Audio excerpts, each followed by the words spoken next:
अब ये प्रॉब्लम्स आपने बताई है मुझे, मैं इनको सॉल्व कर रहा हूँ।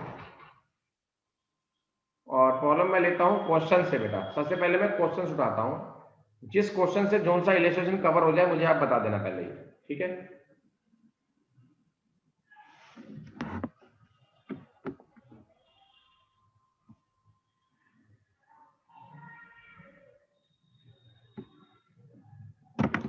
एक सेकंड, माइक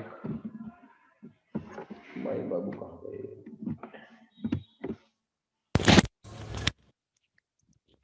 जी बाबू।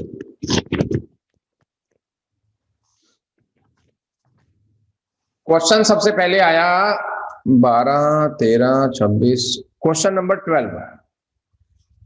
क्वेश्चन नंबर 12 में भी आया सी। क्वेश्चन नंबर 12 सी।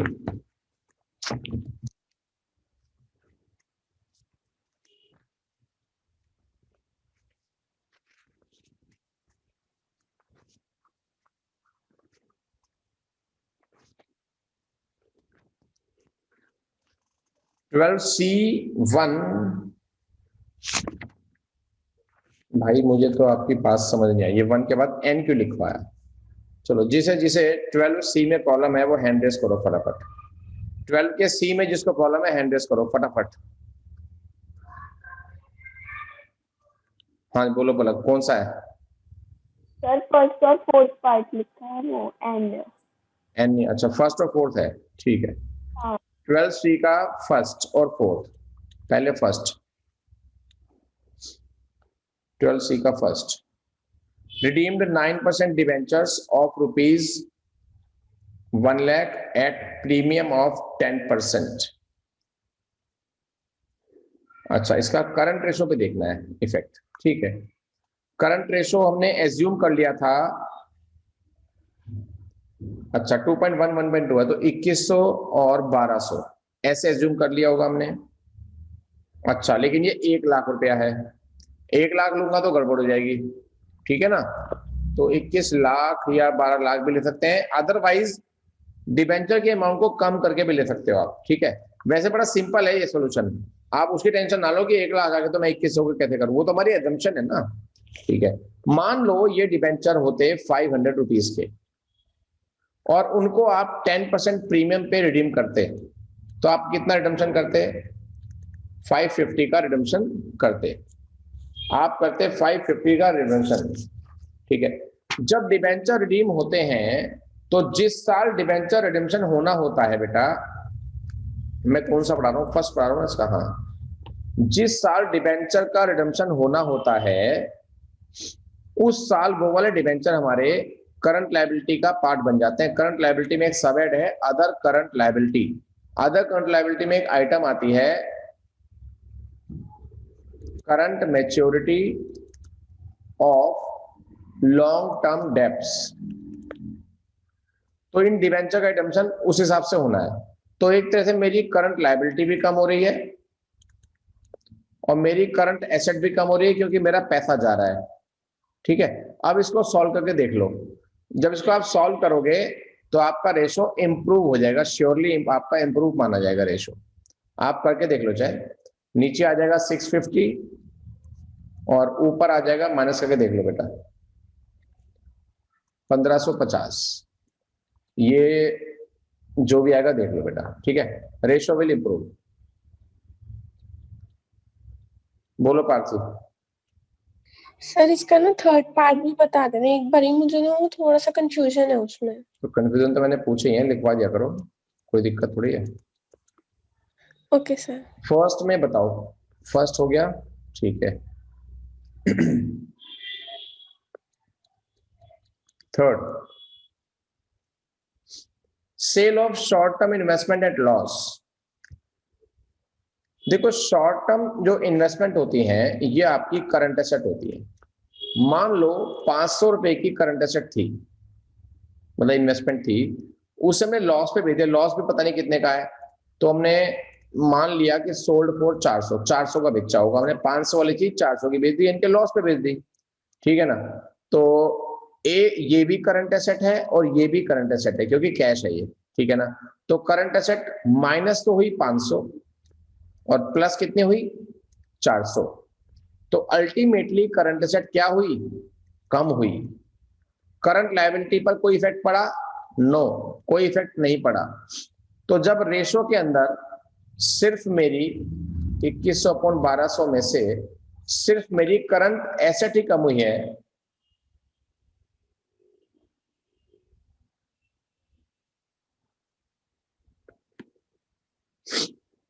ये मैंने कौन सा करा दिया,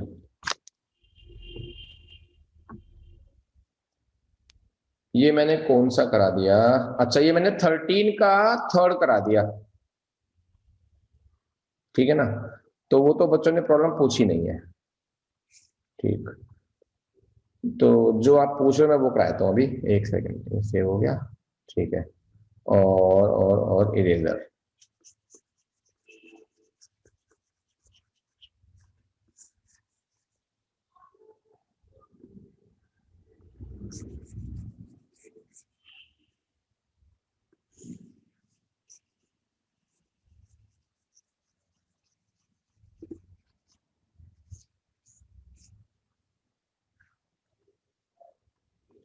जी। क्वेश्चन 12 का थर्ड, क्वेश्चन 12 सी का third, issue shares to vendor. बेटा अगर वेंडर को शेयर इश्यू करते हैं तो वेंडर, मशीन, शेयर्स, ठीक है। इन तीनों में से कोई भी चीज ना तो मेरी करंट एसेट पे इफेक्ट डालती और ना ही मेरी करंट लायबिलिटी पर इफेक्ट डालती, ठीक है। इसलिए इस चीज का हमारे रेशो पर कोई भी इफेक्ट नहीं पड़ेगा। अब आ गया इसका fourth, accepted bills of exchange drawn by creditors. Creditor ने मेरे ऊपर बिल लिखा, जब कोई मेरे ऊपर बिल लिखता है तो मेरे क्रेडिटर्स कम हो जाते हैं और मेरे बिल्स पेबल इंक्रीज हो जाते हैं। दोनों ही तो करंट लायबिलिटी है, ये दोनों ही करंट लायबिलिटी है। करंट लायबिलिटी एक बार प्लस हुई और एक बार माइनस हुई, ठीक है। तो करंट लायबिलिटी क्या है, करंट लायबिलिटी सेम है और करंट एसेट पर कोई इफेक्ट पड़ा नहीं पड़ा, तो रेशो विल नॉट चेंज, कोई भी इफेक्ट इसका नहीं पड़ता है बेटा। ये हो गया खत्म।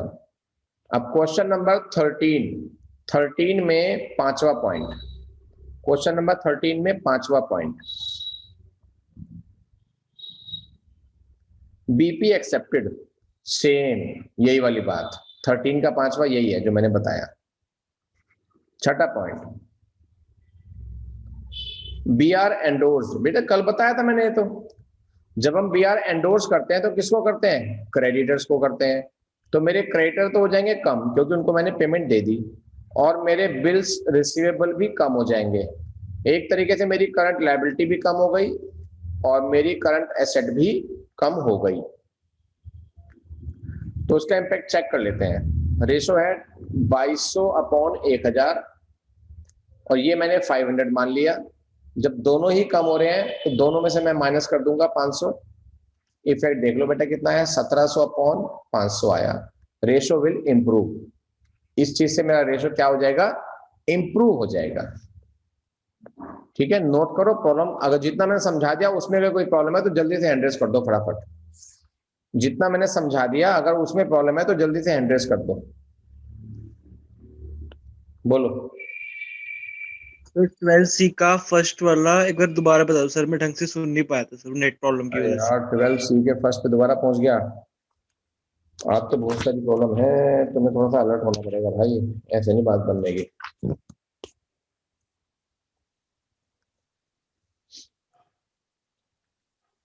डिवेंचर का रिडम्पशन किया हमने, तो जिस साल डिवेंचर का रिडम्पशन होना होता है उस साल के लिए वो डिवेंचर हमारी करंट लायबिलिटी का पार्ट होते हैं। तो डिवेंचर का रिडम्पशन करना मतलब एक तरह से क्रेडिटर्स की पेमेंट करना, ठीक।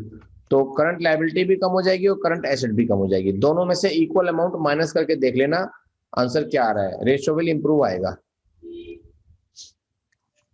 Okay sir.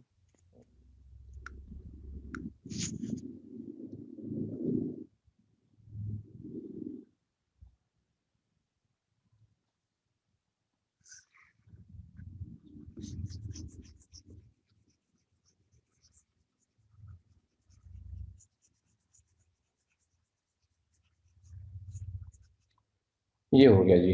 और जो जो होता जा रहा है उसको मैं मिटाता जा रहा हूं।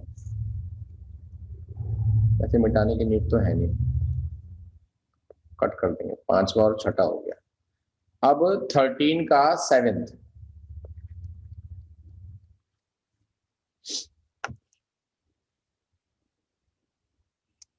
Loan paid.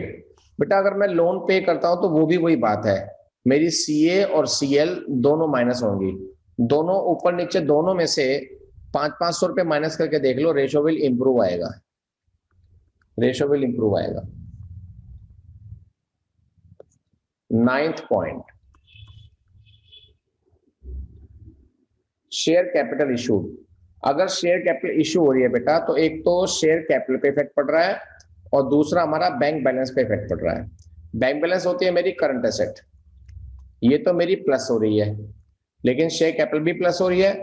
और शेयर कैपिटल जो होती है वो ना तो सीए पर इफेक्ट डालती ना सीएल पर इफेक्ट डालती, वो कहीं पर भी इफेक्ट नहीं डालती।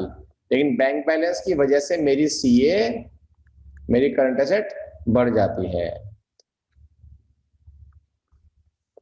बोलो पलक।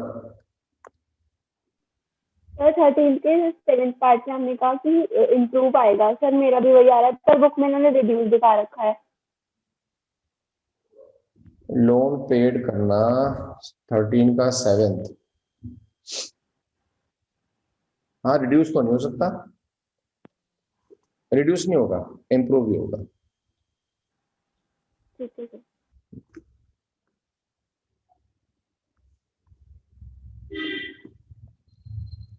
ये हो गया इसका 9th पार्ट।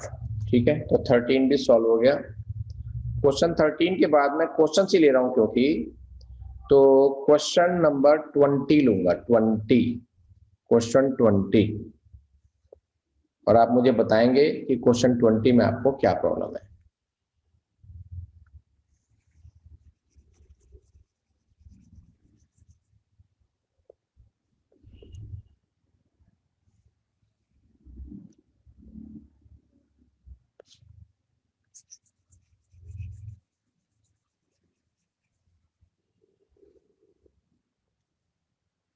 क्वेश्चन 20 देखते हैं जी क्या प्रॉब्लम है। अच्छा, हमारे पास करंट रेशो है, ध्यान से सुनना बेटा, वैसे इजी क्वेश्चन है ये। 3:1। क्विक रेशो है 2:1। ये क्वेश्चन तो मैंने खुद ही कराया था बेटा। स्टॉक है 40,000, तो करंट लायबिलिटी कितनी है हमें नहीं पता, उसको लेट करना पड़ेगा। Let current liability be X. ऐसे क्वेश्चन में हमेशा करंट लायबिलिटी को लेट करो। आपके पास सीए क्यूए नहीं है, लेकिन करंट लायबिलिटी इन दोनों रेशो में क्या है, इन दोनों रेशो में क्या है, करंट लायबिलिटी कॉमन है। ठीक है ना, तो करंट लायबिलिटी को लेट करते हैं तो एक पंथ दो काज हो जाते हैं। आप लेट कुछ भी कर लो, चलेगा सब कुछ, लेकिन करंट लायबिलिटी लेट करने से क्वेश्चन थोड़ा छोटा हो जाएगा। सेम क्वेश्चन कराया था मैंने। पहले करंट रेशो की बात करते हैं। CA upon CL 3/1। और CL मैंने मान ली X, तो CA कितना हो जाएगा, 3x हो जाएगा। बोलो, क्योंकि CL X हो गया, ये ऊपर जाएगा तो 3x बन जाएगा। अब दूसरा रेशो उठाते हैं, liquid assets upon current liability 2/1। आपको पता है कि CL तो आपकी X है, तो LA कितनी हो जाएगी, 2x हो जाएगी। ठीक, अब लिक्विड एसेट का फॉर्मूला है current assets minus inventory minus prepaid expense वगैरह। प्रीपेड एक्सपेंस की क्वेश्चन में कोई बात ही नहीं है, तो उसको कर दो इग्नोर। जैसे आप मेरी इंस्ट्रक्शंस को इग्नोर करते हैं उस तरीके से। ठीक है, 3x माइनस इन्वेंट्री कितना है, 40,000। x निकाल लेना, उसके बाद जो जो चीज चाहिए सब निकल जाएगी। अगर आपसे फिर भी ये क्वेश्चन नहीं होगा तो मुझे बताओ।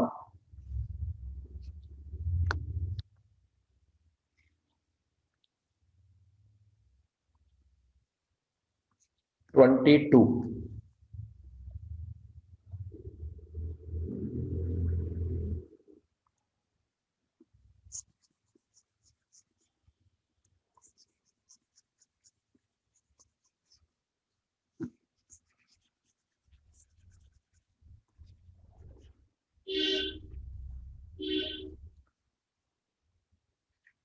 क्वेश्चन 22।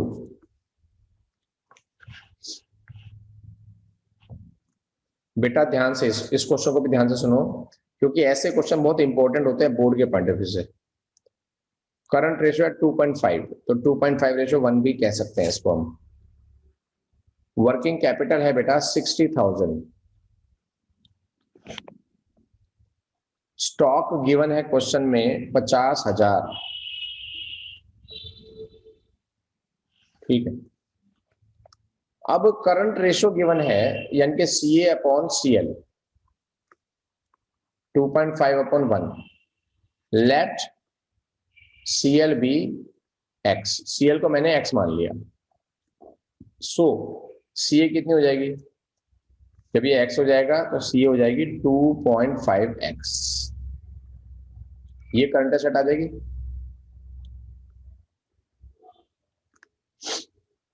ये हमारी करंट एसेट आ जाएगी।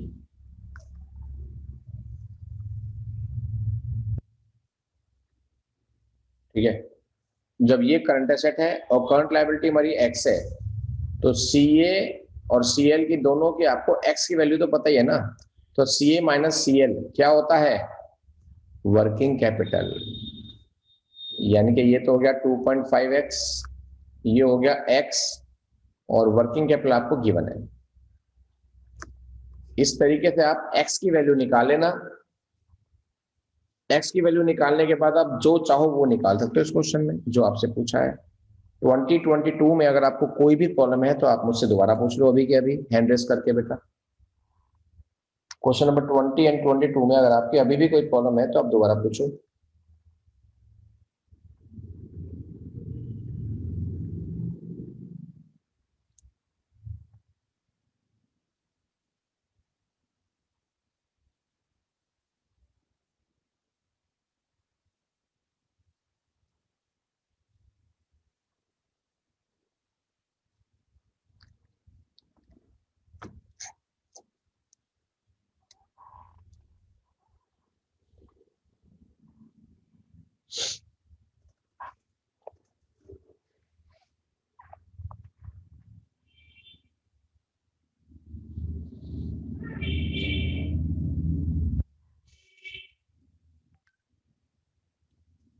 कोई नहीं है, ठीक है। तो इसको सेव करते हैं। सेव हो गया, ठीक है। सिलेक्ट,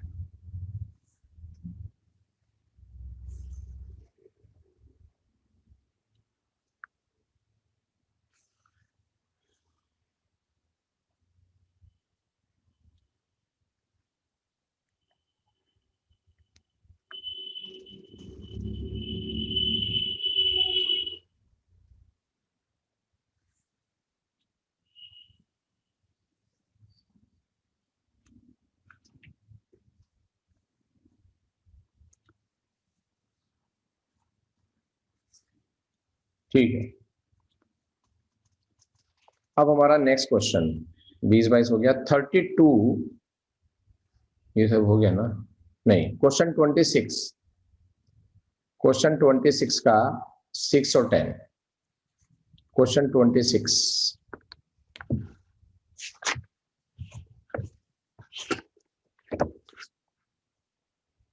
इसका 6, sale of short term investment at par. At par में बेचने में कुछ नहीं होता। शॉर्ट टर्म इन्वेस्टमेंट जो होती है वो हमारी लिक्विड एसेट्स होती हैं, और एट पार बेचा है कोई दिक्कत की बात नहीं। कैश भी हमारा लिक्विड एसेट्स होता है। तो इन्वेस्टमेंट चली गई 500 वाली और कैश आ गया 500 रुपए, तो लिक्विड एसेट पर कोई भी इफेक्ट नहीं पड़ा और करंट लायबिलिटी पर भी कोई भी इफेक्ट नहीं पड़ा। तो ratio will not change, simple सी बात है। ये 26 का 6 है और 26 का 10 10 में क्या है बेटा, conversion of debenture into share, ये इंपॉर्टेंट टॉपिक है। डिबेंचर्स शेयर्स में कन्वर्ट हो गए, डिबेंचर्स शेयर में कन्वर्ट हो गए। बेटा डिबेंचर और शेयर्स दोनों में से कोई भी चीज ना तो मेरे लिए सीए है ना मेरे लिए सीएल है, यानी कि इसका ना ये मेरे लिए लिक्विड एसेट्स है, तो इसका मेरे रेशियो पे कोई भी इंपैक्ट नहीं पड़ेगा, नो चेंज। ये हो गया 26।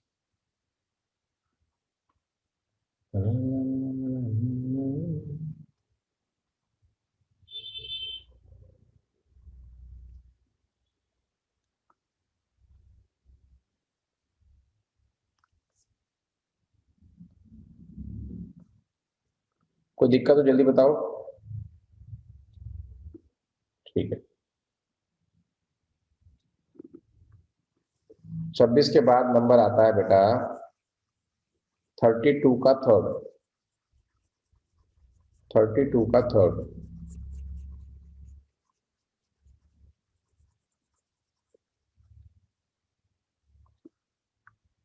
का थर्ड।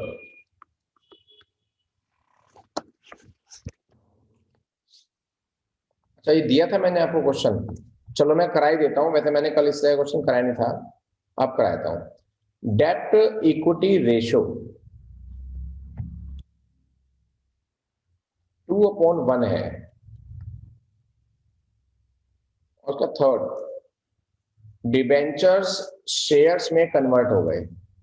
डिबेंचर्स होता है नॉन करंट लायबिलिटी और शेयर्स होते हैं शेयर होल्डर फंड, क्योंकि इस फॉर्मूले के अंदर हमें नॉन करंट लायबिलिटी ऊपर रखनी होती है और शेयर होल्डर फंड नीचे रखना होता है। हो सकता है आप में से कुछ बच्चों ने ये क्वेश्चन ना अटेम्प्ट किया हो, क्योंकि मैंने मना किए थे परसों इस तरह के क्वेश्चन, स्टिल कराना तो था ही मुझे, तो मैं आज करा दे रहा हूं उसको। डेट इक्विटी रेशो का फॉर्मूला पहले लिखेंगे, non current liability share holder fund, ठीक। अब रेशो पे इफेक्ट देखना है, मेरी non current liability share holder fund में शिफ्ट हो गई, ठीक है, यानी कि नॉन करंट लायबिलिटी तो मेरी माइनस हो रही है और शेयर होल्डर फंड मेरा प्लस हो रहा है, तो दोनों ही सीन में मेरा रेशियो रिड्यूस होगा। कैसे? किसी भी फ्रैक्शन के अंदर अगर न्यूमरेटर, सिर्फ न्यूमरेटर पे फर्क पड़ रहा है और न्यूमरेटर आपका डाउन जा रहा है, तो रेशो भी आपकी डाउन जाएगी, और अगर आपका डेनोमिनेटर आपका अप जा रहा है तो भी आपकी रेशो डाउन जाएगी। आपकी फ्रैक्शन का जो आंसर आएगा वो दोनों ही केसेस में कम होगा। तो इस क्वेश्चन में तो दोनों ही हो रहे हैं, न्यूमरेटर कम भी हो रहा है और डेनोमिनेटर बढ़ भी रहा है, तो रेशो विल रिड्यूस, इसमें रेशो सीधा सीधा घट जाएगा, बस सिंपल सी बात है। तो इस क्वेश्चन को भी आपने अब अटेम्प्ट करना है, इसके क्वेश्चन नंबर 31, 32 ये जो डेप्थ इक्विटी के हैं ये भी आपको अटेम्प्ट करने हैं बेटा, लैंग्वेज वाले।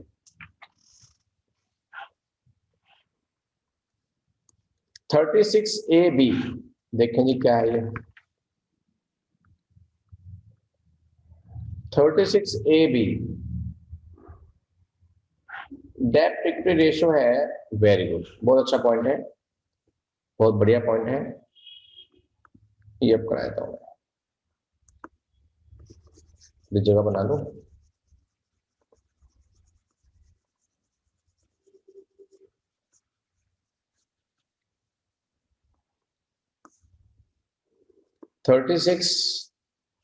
AB हमारा डेप्ट इक्विटी रेशो है, या बोलो non current liability plus share holder fund है 1/1, 1/2 है, सॉरी 1/2। अब इश्यू ऑफ बोनस शेयर, ये तो आपको पता ही नहीं है होता क्या है, तो पहले अब ये बताना पड़ेगा, लो जी बताते हैं, बहुत इंपॉर्टेंट टॉपिक है। बोनस शेयर अगर आप इशू करते हो बेटा, तो इसका मतलब क्या होता है, आप अपने एग्जिस्टिंग शेयर होल्डर्स को फ्री में शेयर इशू कर रहे हो। बोनस शेयर का मतलब है आप अपने एग्जिस्टिंग शेयर होल्डर्स को शेयर्स फ्री में इशू कर रहे हो। इसका इम्पैक्ट क्या पड़ेगा, आपकी शेयर कैपिटल तो इंक्रीज हो जाएगी, आपकी शेयर कैपिटल तो इंक्रीज हो जाएगी। दूसरा इफेक्ट पड़ेगा, आपका जो रिजर्व्स एंड सरप्लस है उसमें, यानी कि सिक्योरिटी प्रीमियम रिजर्व्स है बेसिकली, वो आपका कम हो जाएगा, क्योंकि उसी में से पैसा निकाल के बोनस शेयर इशू किए जाते हैं, उसी में से।